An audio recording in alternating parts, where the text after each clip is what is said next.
ASTV Média. Aimez, partagez et abonnez-vous.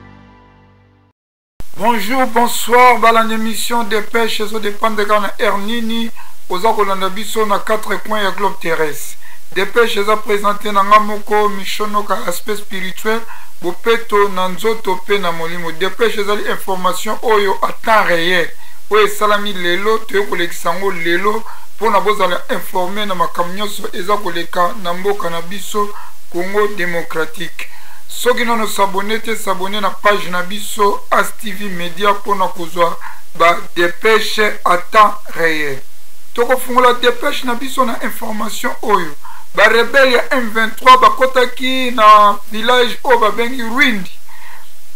Nasi mingi batalaki video eza ko circuler na banete likamba ko kamwa ezali ke ba rebelle baza ko kota na village wana Rwindi na misu ya Monisco. Na misu ya Monisco ba rebelle bazali ko kota.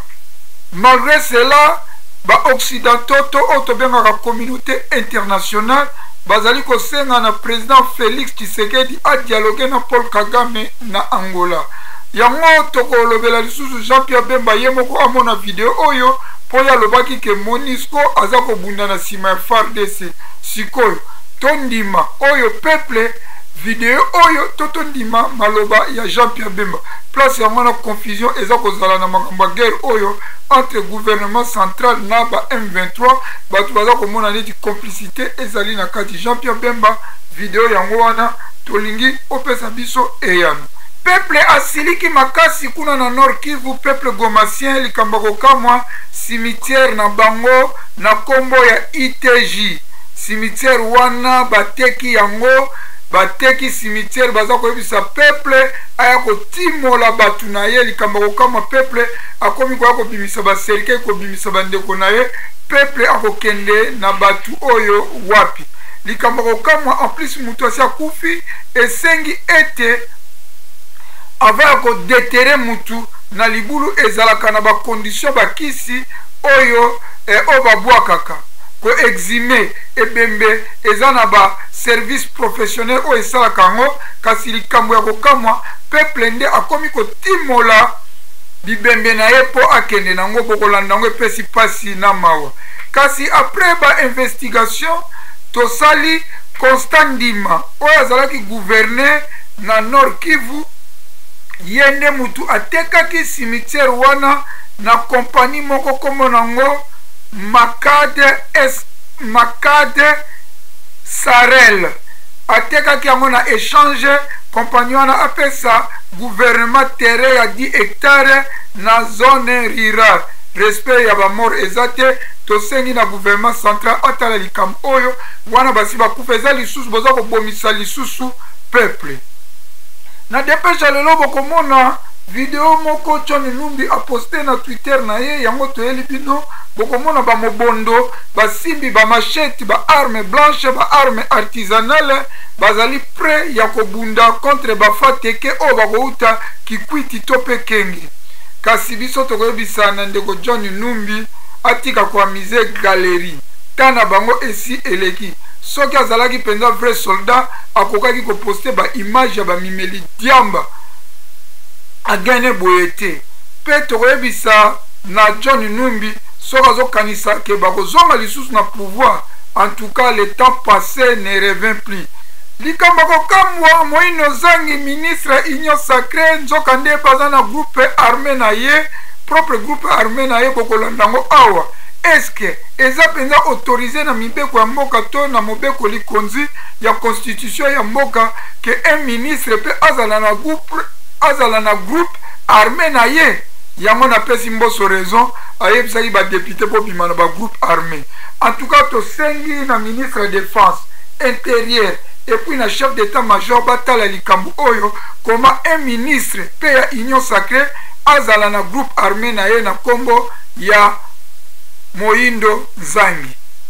Na dépêche lelo bokomona ndenge ba déplacer de guerre bazali ko souffrir bazali ko nyokwama o bazali ko kima bitumba ba M23 na ba FARDC baza ko beta makolo 45 à 75 km.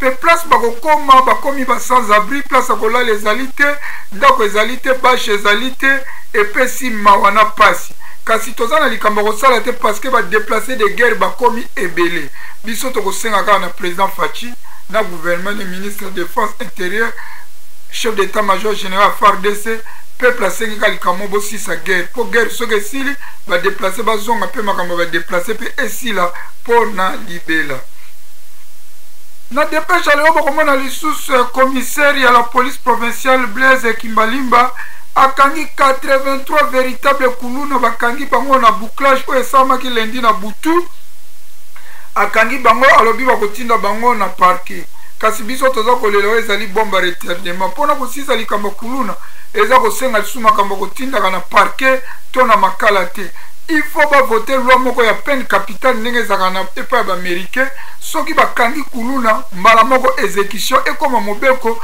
mpo ntango babando exécute bango droit de l'homme eya kolobaloba te ndenge elobaki na periode ya Kanyama.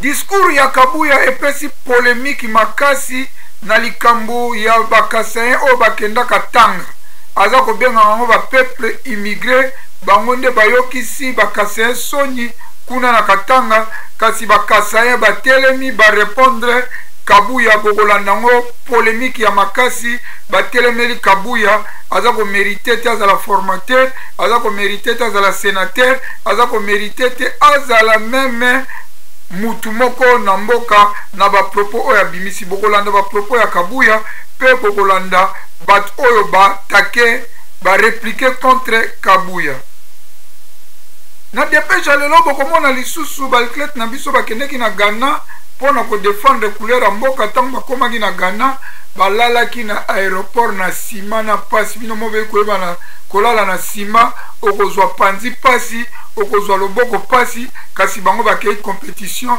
ezala compétition ya judo ezala basket to compétition nini kasi na bacondition kolala oyo soki deja mutu lobi nango ake na compétition akozwa médaille ndenge nini yango tosengi na gouvernement il faut azala organisé oza kofuta badepute $33,000 par mois mais budget ni boza kovote to suivi ni boza kosala mpo na paiement ya baalcrete ezali honneur ya mboka na biso accident grave esalamaki na nzela ya Kasumbalesa kuna ebomisi 18 personnes na kati ya 18 personnes bana mike ya moins ya 7 ans bazalaki misato accident grave pe bato 6 bazokaki oyo tobengaka 6 blessés grave selon administrateur ya territoire alobi camion ya munene eutaki Lubumbashi nde esali coalition ekotutana na minibus na kati ya minibus wana ememaki bafidele ya kimbangiste oyo bautaki mariage epesaki pasi pe mawa tokoloba kaka ke milimo na bango epema na kimia tokosukisa na video oyo ya Nyoka Longo auti kobala madame na ye Nelly Mbiya Nyoka Longo auti kobala na âge ya 75 ans topesi kaka bonne fête ya mariage.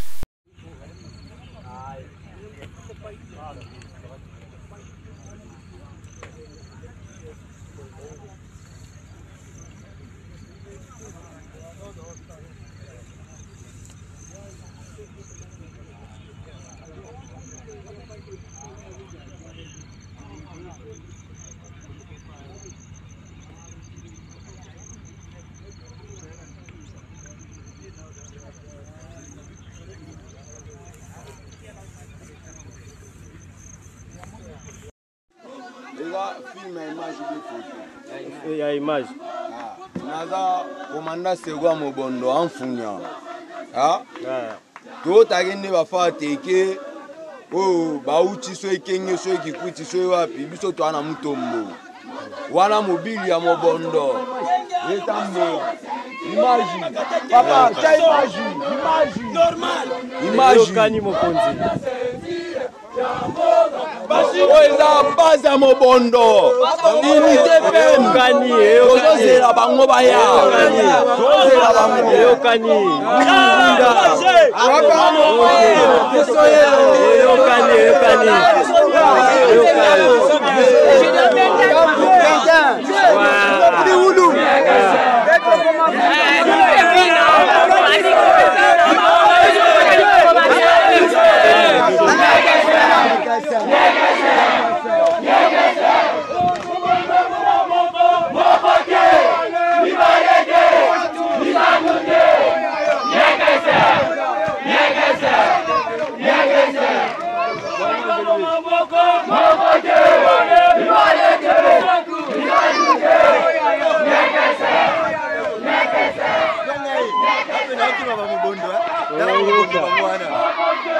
awa na mboka Mutombo kote biso tosalelaka na vétérinaire Gédéon oyo bamubondo bakoteli biso awa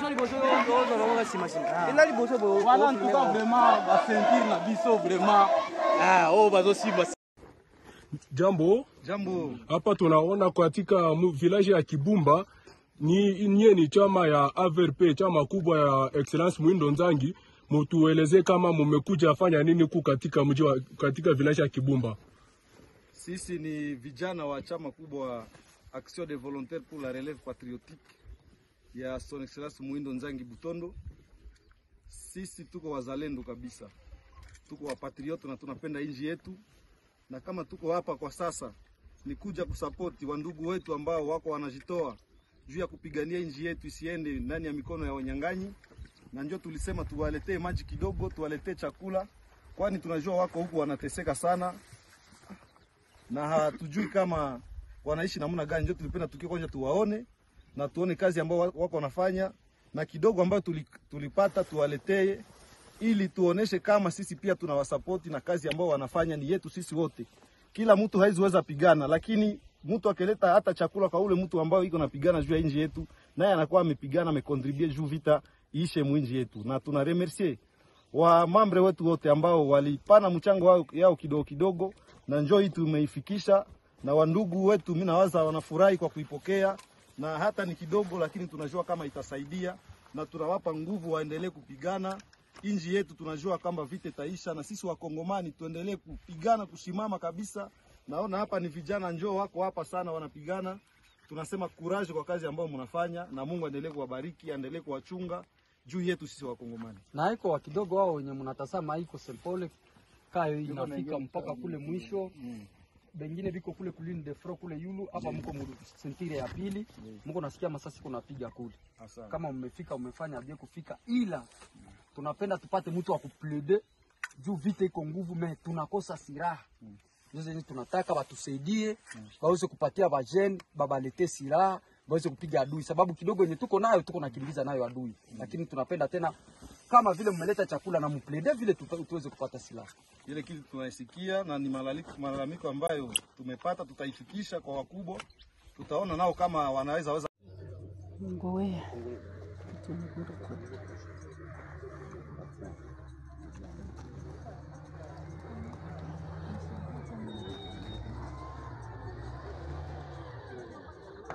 Manakane hapa.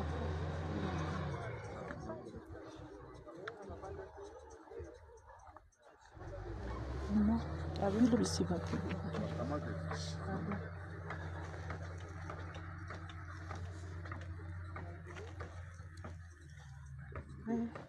Kama mifupi kwa mingi bwana. Kuna teze. Senhor. Nzambe. Na vile na hivi.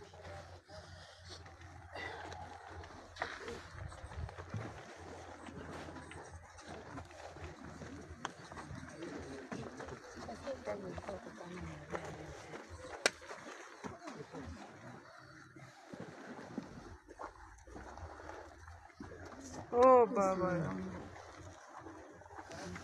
Tutameangusha.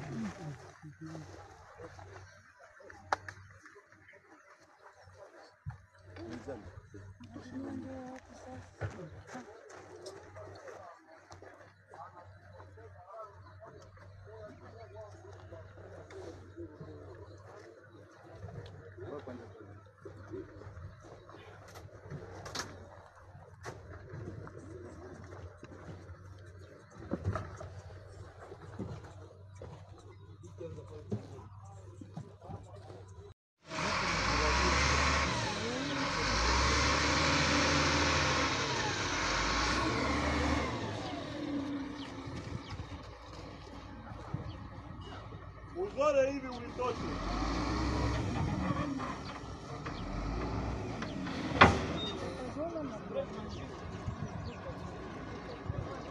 Ulizore ulitoshe.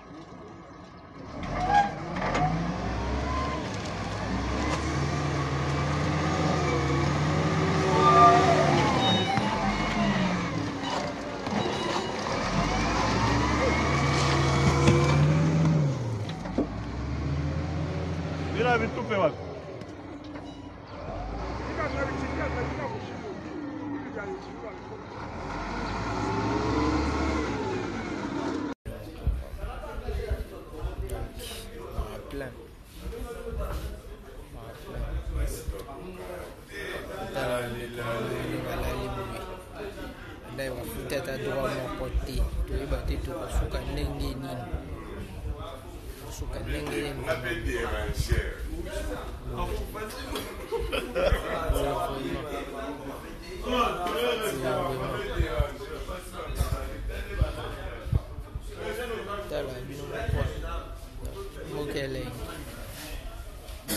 Champion wa buna na tono wa buna wa 19 artistes ko wale.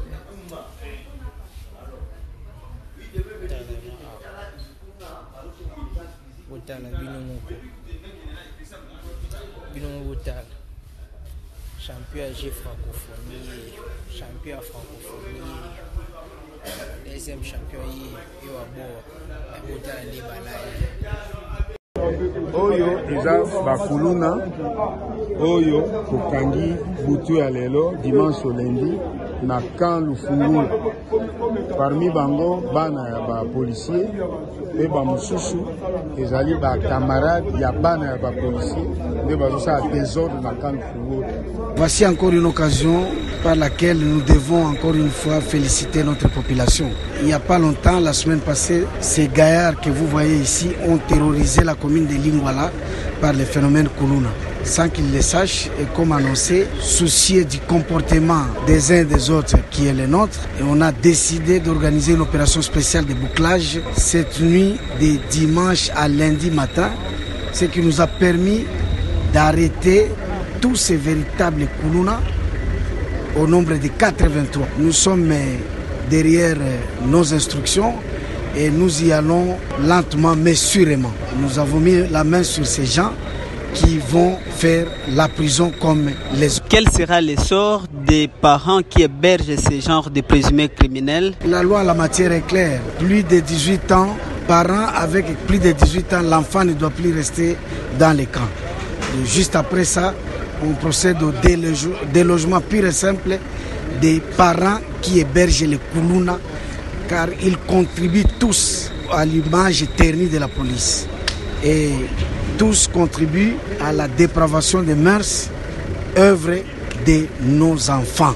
Et comme qui dit, qui aime bien, châtie bien, on est arrivé aussi au camp Lufungula pour châtier les nôtres.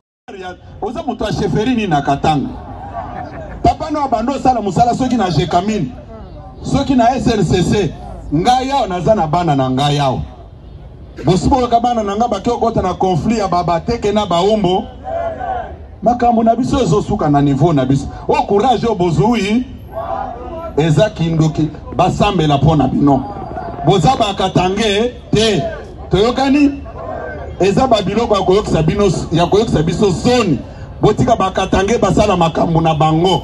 Je n'ai pas vu les Katangais s'opposer à leurs frères Kiabula na Kazem.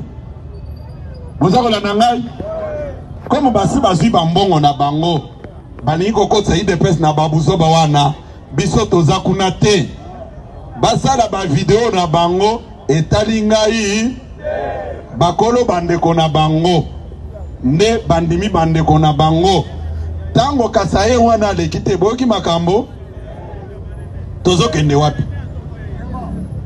wapi o biso bakatange yo za katange papa no abando sala musala na SNCC papa no abando sala musala na Jekamine à quel moment yo za katange ya chefferie nini hein o za katange ya chefferie nini chef du village na bino kombo ne nani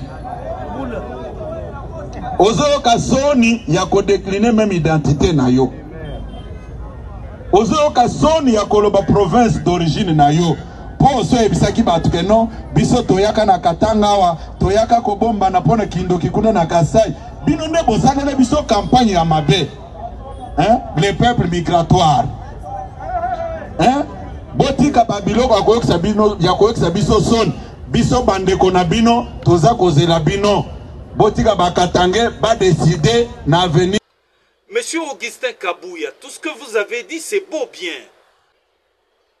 Votre question directe que je vous pose est de savoir depuis quand vous devez contredire le chef de l'État.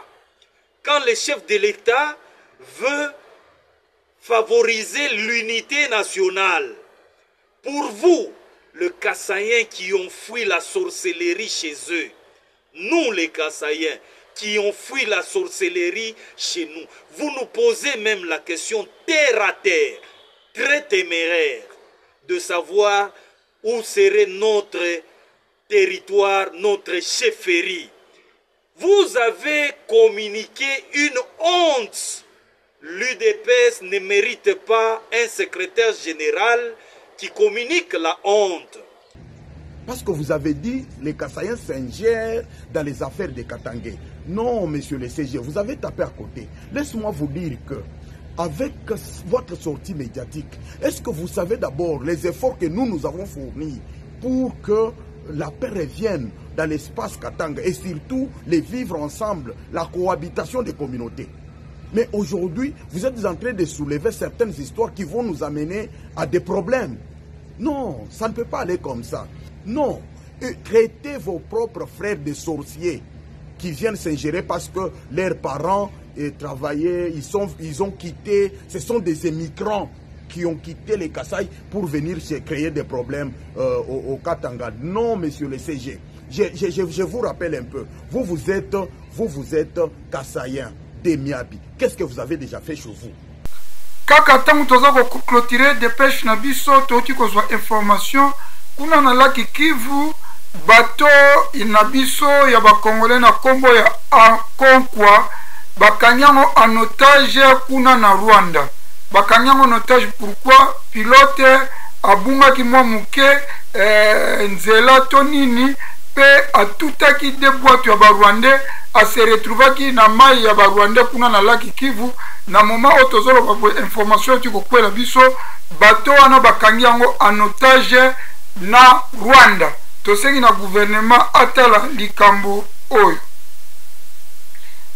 Lisusu kaka tangu toza ko clôturer toti ko zo information kwela biso na rédaction na biso ya ASTV Media ya dépêche en temps réel.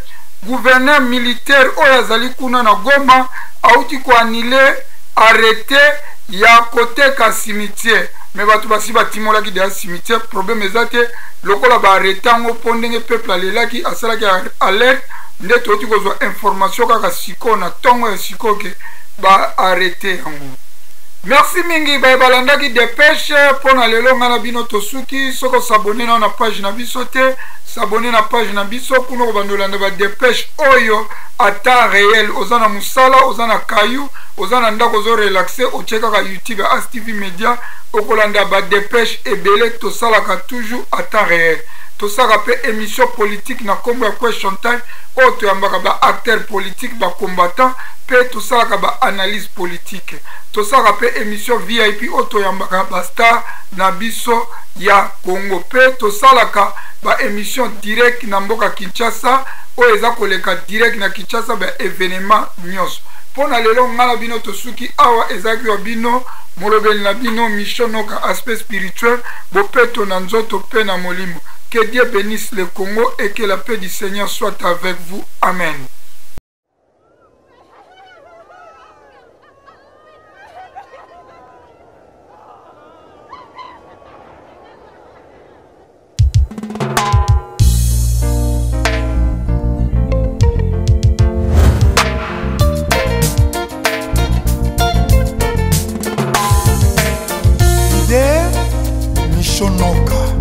Aspect spirituel.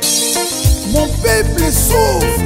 C'est le moment de stopper l'hémorragie de la souffrance du peuple congolais. People of Congo, you have suffered for too long. Stand up and make a difference. It's a time for change. Thank you, Derbinoka. Congo, Congo.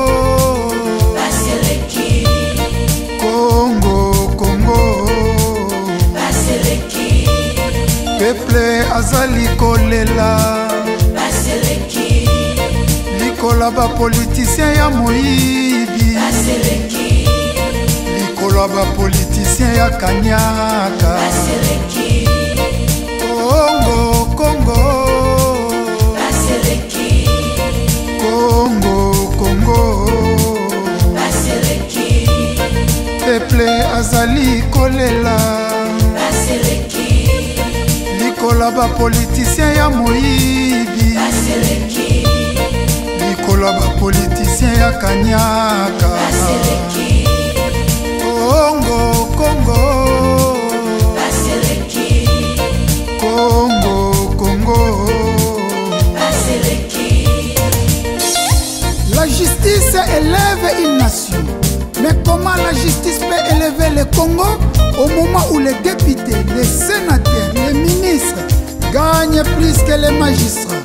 C'est pour cela qu'il y a la réjouissance de l'impunité chez les Koulouna en cravate. C'est le moment d'appliquer le principe d'isonomie.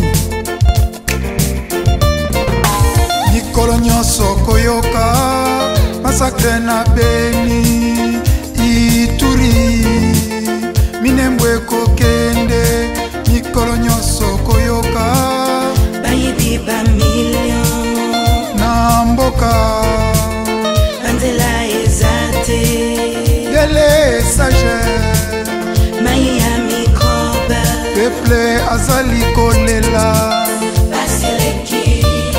Likola ba politicien ya moyibi Likola ba politicien ya kanyaka Congo, Congo Congo, Congo Oui, Passeleki.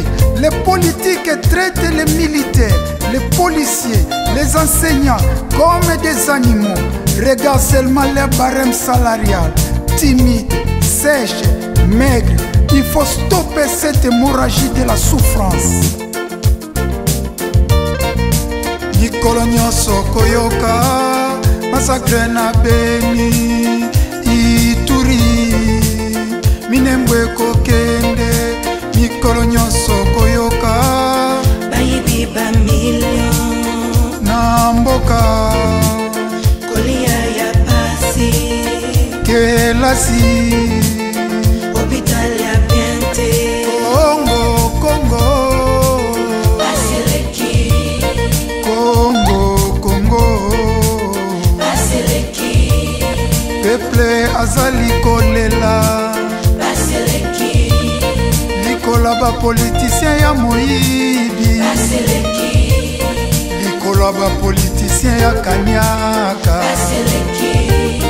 Congo, Congo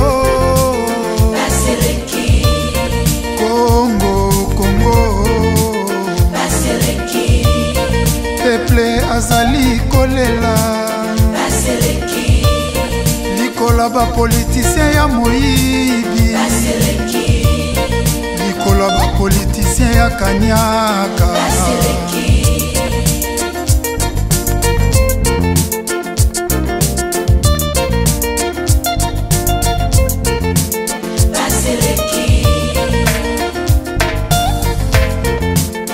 Peuple congolais, listen, écoutez, yoka, nazobimisa biloko sikoyo. Tout Congolais a le devoir de combattre et de mettre fin aux politiciens toxiques, immoraux, inconscients, sans idéal. À bas le népotisme, le régionalisme, le tribalisme, le peuple gagne toujours. Active Média, aimez, partagez et abonnez-vous.